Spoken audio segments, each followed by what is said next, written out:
Alright, so thank you for looking at my observation notes. I noticed that your classroom is set up in groups of four. Do you do a lot of small group work? Yes, we do. Okay, so on an ideal day, what would group work look like to you in your classroom? It would depend on the day. Either the group work, the majority of the time when we're in groups, is either with focus on speaking and listening or reading and writing. So ideally, it would be that there would be individual pairs within the group with which they would have a partner. For example, one of them would say something in Spanish and the other one would be tasked with listening to it and speaking back and forth to practice certain dialogues, or that they would be reading and writing with each other. Okay, so there seems to be will be a lot of dialogue between the students because the class is Spanish and it's very much verbal. Yes. I was thinking about domain 2 of our new observations. And because you do a lot of group work, I was thinking about number one, student interaction with other students. And I'm gonna give you a moment to read through these and kind of think about where you will place yourself right now.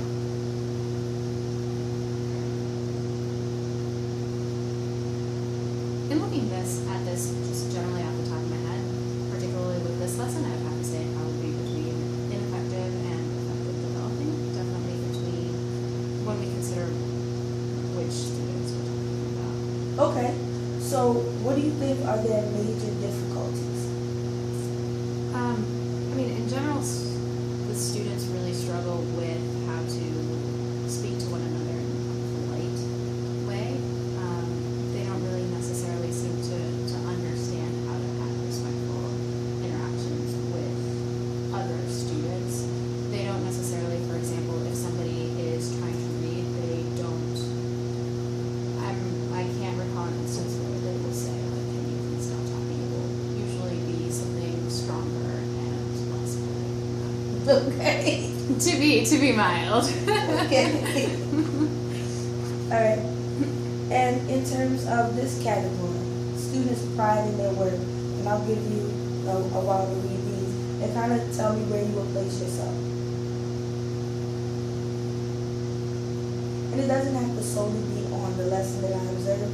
It could be things that I don't see in other times.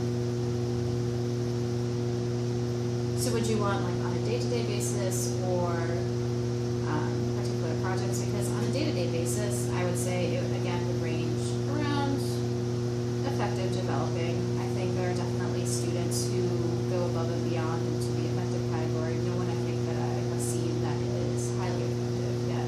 But then there are also students, particularly in this class, that I would say that they are motivated just by getting it done, and a lot of times that's not even enough motivation to finish. Okay, so you feel like they finish it, but they don't put much effort into it. Right, or they don't put any effort in whatsoever.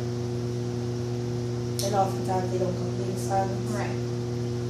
I mean, it seems to be, again, the same group of students that consistently are either like accepting some sort of responsibility or just want to finish it. Okay. And I wanted to focus on this one here, management of instructional groups, since you do a lot of small group work. And if you just take time to read those and tell me where you think you will fit right now.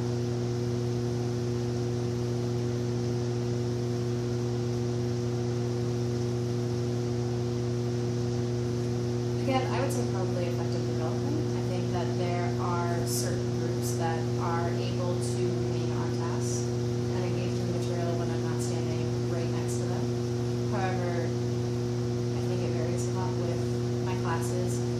A lot of times, some students, again, it's sort of the same groups that if I'm not standing right next to them, they're just off task. Like they will take any opportunity to just stray away from those specific. Okay. So it seems like a lot of student behaviors are keeping you from possibly reaching your objectives. Yes. Okay. So I wanted to spend some time on problem solving in these areas. Okay. Now in terms of how you structure your group work, And in terms of seating, were the children able to choose their own seats, or did you select them for them? I selected those seats for them. Okay, and how did you choose those groups? I tried to structure it so that there would be at each table a very strong student, so one who has at least a B in my class. Then I also tried to structure it so that the students who are consistently disengaged or off task are away from one another. Okay, And then sort of intersperse students who I know work well together or will take charge if necessary. okay. So, are those students actually aware that they're the leaders in the group? No. Okay.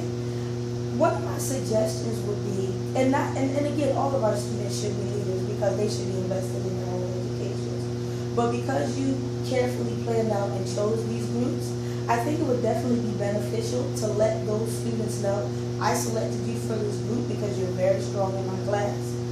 And here are my expectations for you and your role as a person in this group. I noticed that you had Dami walking around with a clipboard. What was that procedure?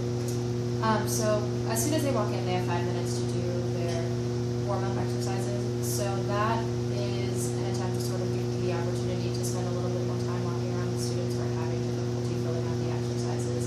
And also, it was created as sort of an attempt to get a little bit more student buy-in and ownership in the class, just so that they would have the opportunity to have, on a rotating basis like this job. So it, fulfills that objective and also gives me a little bit more time to manage and to also get ready for the lesson without having to be in between places at once. So she's checking student progress? So yeah, she's not necessarily checking she's not checking for accuracy, she's checking for completion. So if somebody, for Okay. example, is not finished, I'll usually have her start going around the 1 minute mark. So if you're on number 1, they're probably not going to finish at that point. But just having her, write down the name, and if they're not finished, how many they have done by that point. Okay, is that connected to your scoring in any way? Yes, they get a daily grade for their warm-up exercises. And it was 5 problems, so it would be, I guess, 1 out of 5, depending on completion. Yes, 1 to 1, or 0 to 1. Right. Okay. So I kind of wanted to talk about the message that sends. Because I noticed that one of the things you said was that they put a lack of effort into the things that they do, and they're more worried about completing it than accuracy. So you're grading them on completion. So it says the message, if I complete this, I get 100%.